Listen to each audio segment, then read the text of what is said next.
1. This encounter happened to me and my best friend sometime back in 2007 or 2008.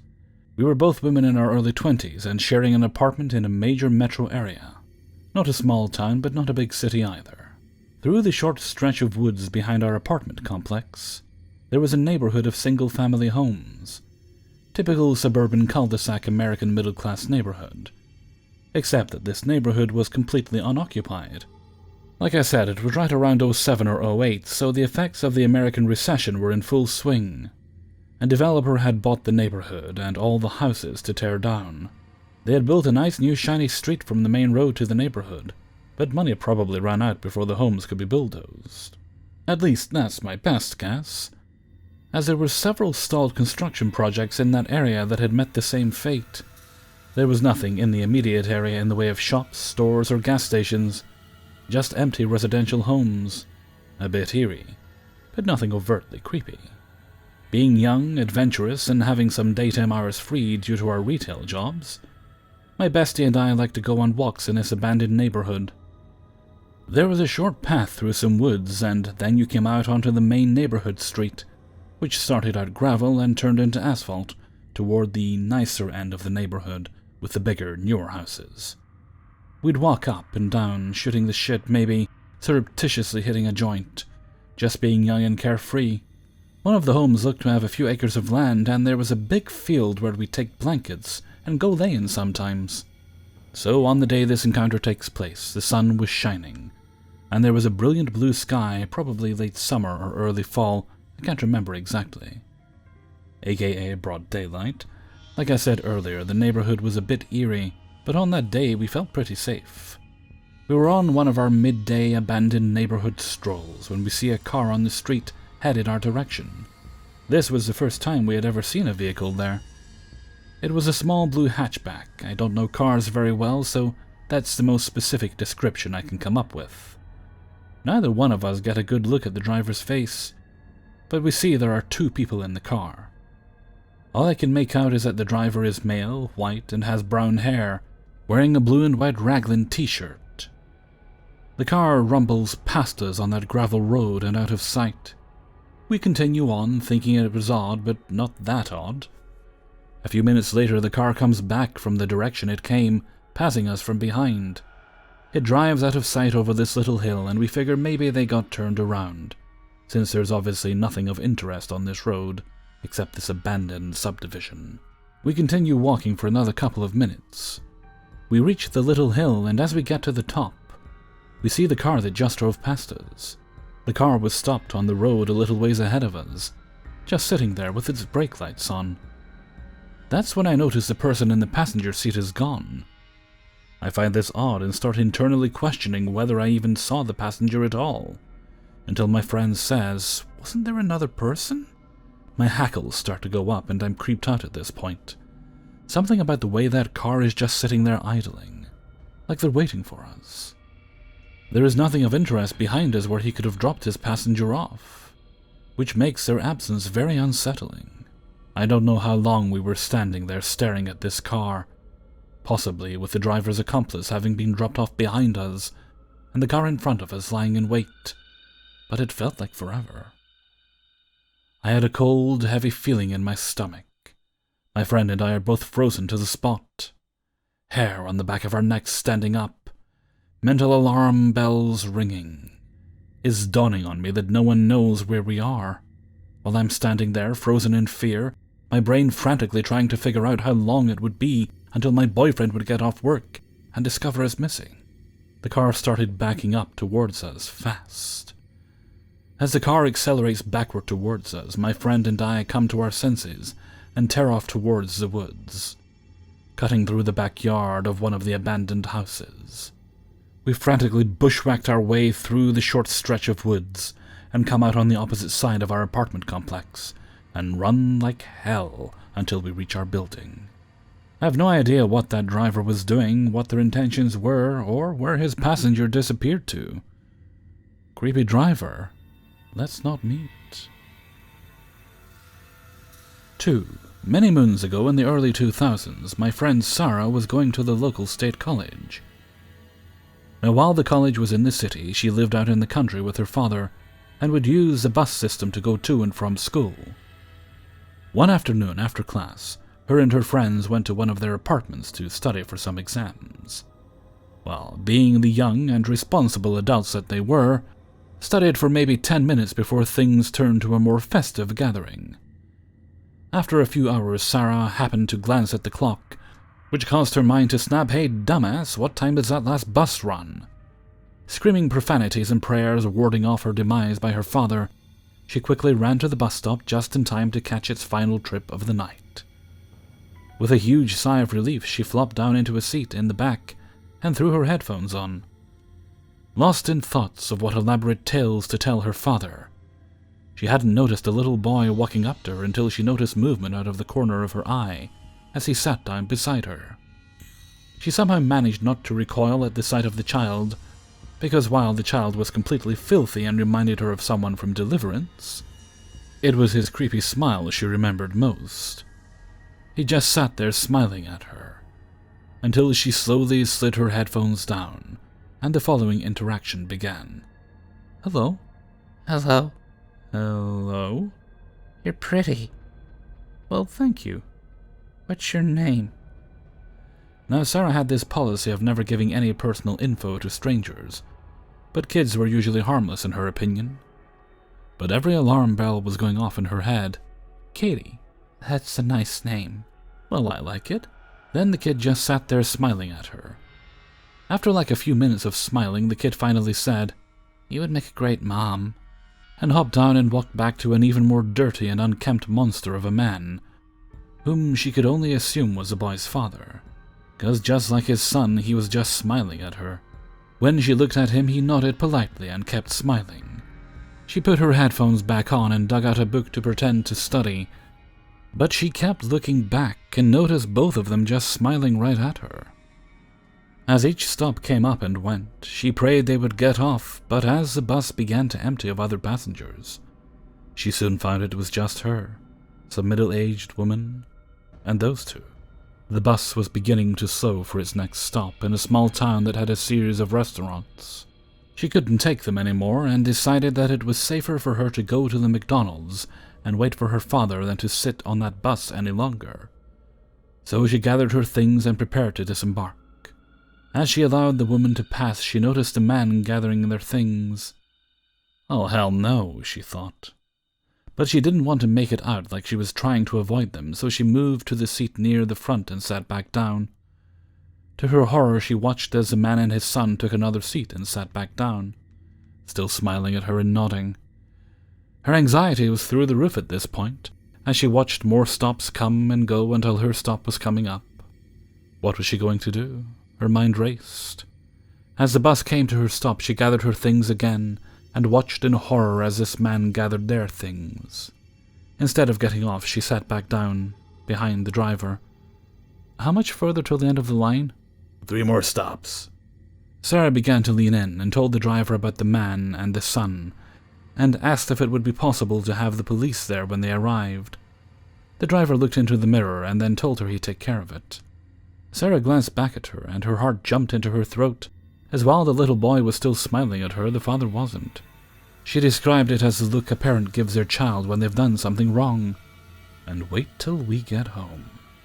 Now, Sarah was usually a very strong individual, but she was in tears as she took out her phone and tried to call her father. Voicemail. Who else could she call? She finally decided to call her ex. He may have been a disloyal POS, but she could always rely on him when it counted most. "Please answer, please." "Hello?" Quietly as she could, she poured her heart out about what was happening, and asked if he could meet them at the last stop. "I'm at Rogers right now, and it's about 20 minutes to get there, but I'll get there as fast as I can." "Please hurry," she begged. Finally, they came over the hill to where the final stop was. Frantically, she looked for something, anything that could help her, but there was nothing. Finally, the bus pulled in and the door swung open. The man glared down at her, waiting for her to get off first. "Hold up, miss. I need to talk to you about your bus pass." The man stood there for a moment until the driver told him this was the last stop and he needed to get off. I'm waiting for my... Sir, you need to get off. If you're waiting for her, she'll be along shortly, but I need you to get off now. Angrily, the man stomped off with his child in tow. As soon as they got off, the driver shut the door. What the... The man began yelling and banging on the door, and Sarah was scared he was going to break the glass until she noticed 2 police cars pulling in, followed shortly by the little piece of crap Jack drove. The police ordered the man away to them, and she couldn't hear what was being said. Jack later revealed that the man was claiming that Sarah was his daughter and he was taking her home. Once Jack asked him her name and he said Katie. That was all she wrote. In the end, the man got into a fight with Jack and the officers but was finally arrested. When she got home and told her father what happened, he tossed her the keys to his old 82 Ram and said she was to never ride the bus again. While it was loud and a pain to drive, she never felt safer. But she did ride the bus one final time after that, when she delivered a plate of cookies to the driver who saved her life. 3. Please note, although everything I've documented is factual, the case was never solved and is likely gone cold, since this happened more than 10 years ago. So back in 2007, I found myself working as a bartender at a now-closed pub in my hometown. Not a job I particularly liked, but it paid the bills. At this time, they had hired a new kitchen manager that we all simply knew as Kearney. Kearney was a pleasant enough man, mostly keeping to himself, but always stayed late to help the barman do our closing duties, so we liked him for that. New in town, Kearney had yet to find a place of permanent residence, and I had recently lost my tenant, so someone suggested he ask me. He was considerably older than the tenants I usually took in, but having had a streak of bad luck with tenants my own age, I thought an older man with a nice steady job may be a shift in the right direction, so I agreed. Kearney wasted no time and followed me home that very same night. Only he wasn't alone. Enter Lawrence, the boyfriend of Kearney. Honestly, I hadn't even realized he was gay up to that point, but was water off my back regardless. Looking back now, what really should have bothered me, though, was Lawrence's appearance. He looked like he had been sleeping on the street, rather appropriately, as I would later find out. So Kearney moved in. Lawrence was there a lot too. And it was easy to know when, due to his mobile ringtone sounding like the quacking of a duckling. Kearney had some habits that were rather noteworthy to this story. In particular, one, he basically never closed his bedroom door no matter what he was doing in there, it was always open. And 2, although he was a heavy smoker, he never once smoked inside the house. So Kearney had been living there for about 2 weeks when I had come down with an awful case of pink eye, this being highly contagious. I was given leave of absence from my bartending job and therefore decided to go wait it out at my sister's for a few days. Apparently, I didn't mind giving it to her. Sorry, sis. So the day my sister was scheduled to come pick me up, no, I couldn't drive yet, I took a casual stroll into the bar that myself, Ben, my good friend from high school and, at that time, co-worker, had been building in my house. And something caught my eye. All our liquor bottles were completely empty. Now those who had been frequenting my house at that time would know that we weren't just talking about 1 or 2 bottles of brandy here, but bottles of whiskey, gin, vodka, schnapps, liqueurs. Basically, it was a fully stocked bar that could host a pretty big party without requiring too much in the way of additions. So I called Kearney in, asking him what he knew about this, receiving feedback that Lawrence had been on a slight drinking binge. Those were the actual words he used. That had left me both furious about the thousands worth of stock they had drunk out, but also slightly impressed that he was actually still alive. Regardless, I said that I will be dealing with this upon my return. So I'm with my sister for a few days, and on Friday I get a call from my local police department, asking me if I know a Conrad Schultz. Ironically enough, I didn't. They finally add that I will probably know him as Kearney, and that I should probably come down to the station, as they had just arrested his boyfriend trying to sell my camera equipment. So my sister rushes me back to home where all my camera equipment was on display at the police station. It's on this visit that I'm informed that Lawrence was actually a Navy SEAL who got dishonorably discharged, before turning to a life of crime, and now had a rap sheet the length of the Bible. The kicker was that both he and Kearney were actually homeless men who had met at the Salvation Army. So Lawrence is in jail, and my sister drops me off at home more or less the same time that Kearney gets home as well. Based on Kearney's account of what had happened, he had turned Lawrence in himself, as he couldn't allow Lawrence to do to me what he was trying to do. Although I appreciated his sacrifice, I still told Kearney that he would have to go. Having been the overall cause of this, however, not wanting to leave the homeless man, well, homeless, I gave him until the end of the month to make other arrangements. So Monday comes, and having just completed a staff meeting, I walk home to encounter a very much free Lawrence sitting on the sidewalk across my house, watching it. I confront Lawrence as to why he's there, and he tries to apologize, before begging for money. Rather out of character, really. I dismissed him without giving him a cent. Now I go back to the previous night. See, I had mentioned this staff meeting for a reason, as it was at that meeting where we had gotten a rather sizable list of liquor bottles that had gone missing from the storeroom, leaving us all suspecting each other. I, however, would not have to wait long to figure out who the real culprit was, as a few days later, I opened the garbage bin in my kitchen to see the missing bottles, all empty and staring back at me. I decided to sit on this information for the time being, although I did photograph it, just in case I needed it as evidence later. I had also called over to Ben to inform him of the developments. As this was quickly becoming a detective game, we decided to enter Kearney's room to search for further evidence. Nothing of vast significance in there, with one exception. 2 single photos of Lawrence before he had turned into the homeless version of Lex Luthor or Charles Xavier. Actually, there were several of Lawrence's things still there, but as Lawrence has spent a lot of time there before the incident, I accepted this as normal. Now I should also add that I had mentioned Lawrence's release to Kearney and had told him that if I even suspected that they were still seeing each other, I would throw him out of the house myself. Only a few days would pass before this came into play. On this particular night I had been bartending again, and Kearney had constantly been stopping by the bar to help himself to draft glasses half full of wine and half full of Coke, which he would go drink outside the restaurant. We confronted him about this, but as he correctly pointed out, he was still a manager and we had no right to tell him what he could or could not do.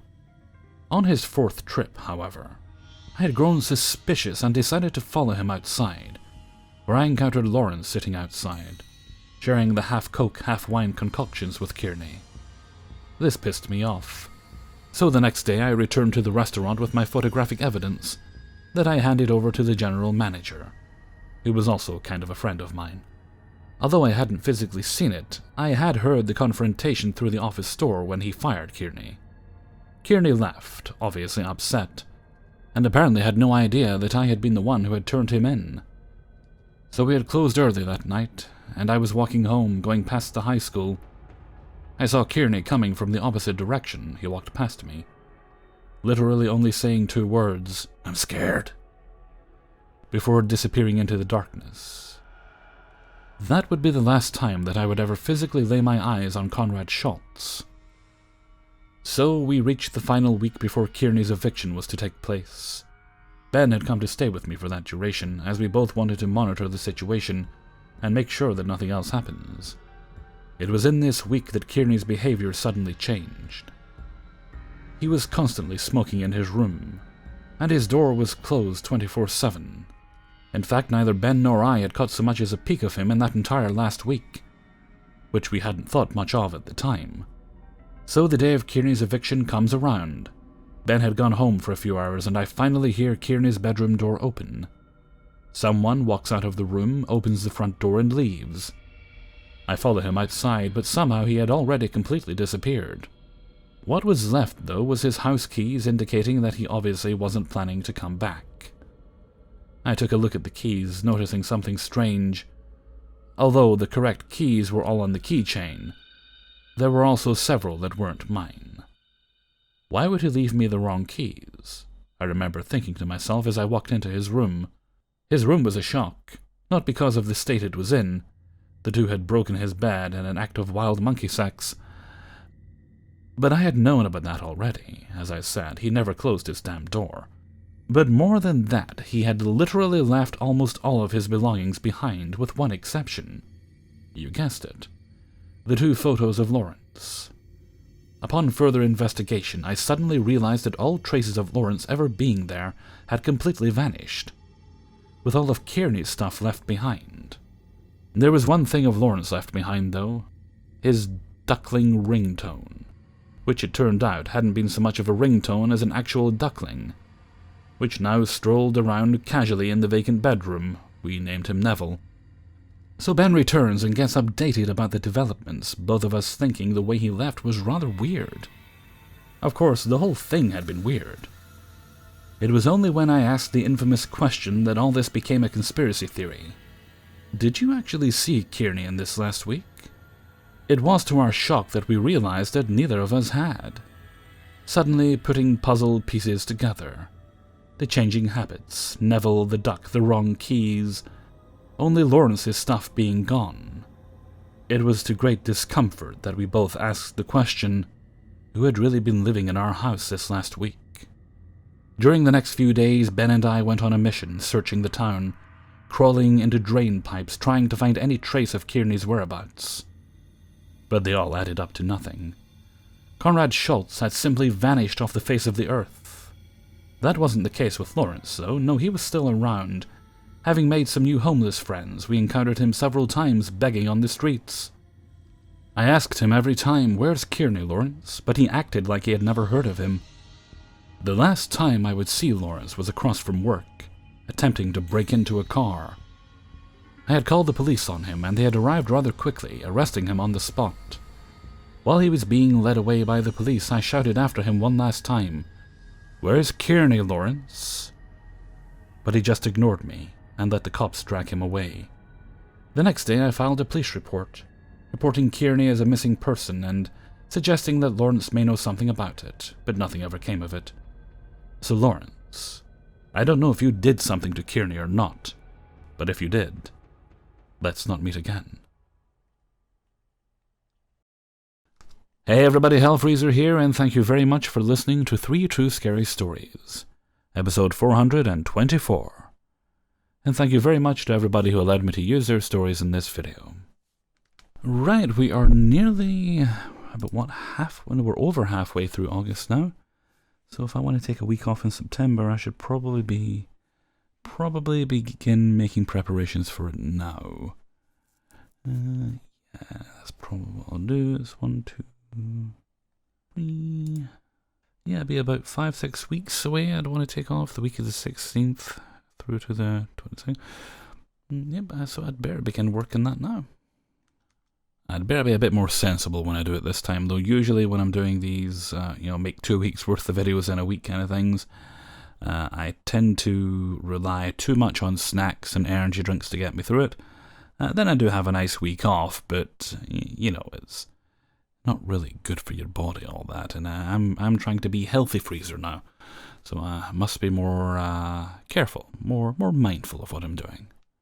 Okay, and with that I'm going to head off for now, so until next time, thank you very much for listening, and take very good care of yourselves.